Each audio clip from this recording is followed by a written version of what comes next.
میں آپ کو اپنی کچھ اتفاقی باتیں، مجھے اپنی کتاب کوئی مل نہیں سکی تھی، تو جو کچھ نئی نظمیں ہیں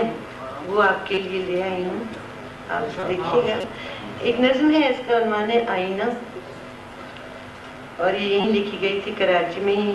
یہ ہے کہ کس حرص و ہوس کی آندھی نے آئینہ چکنا چور کیا، کس حرص و ہوس کی آندھی نے آئینہ چکنا چور کیا، اس میں تو ہمارا چہرہ تھا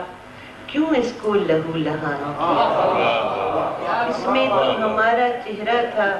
کیوں اس کو لہو لہان کیا، تم کون نگر کے شکاری ہو، تم کون نگر کے شکاری ہو، تم کیوں یہ شکنجہ کستے ہو، یہ خلق کے دل کا آہو ہے، یہ اپنے کل کا بالک ہے، کیا تم کو اچھی لگتی ہیں اس آہو کی مردہ آنکھیں، اس بالک کا زخمی چہرہ، ان گلیوں کی اکھڑی سانسیں، کیا تم کو اچھی لگتی ہیں اس آہو کی مردہ آنکھیں، اس بالک کا زخمی چہرہ، ان گلیوں کی اکھڑی سانسیں،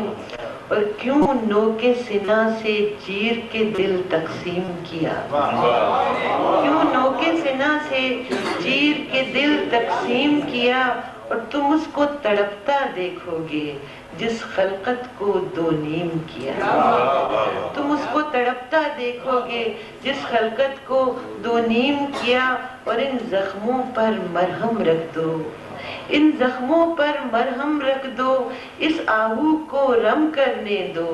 اس بالک کو ہنس لینے دو، ان گلیوں کو بس لینے دو،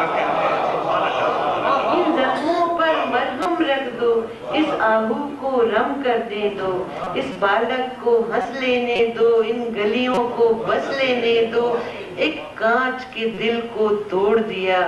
جس روز نیا اعلان کیا، یہ گھر ہے ہمارا یا ہم نے تعمیر کوئی زندان کی۔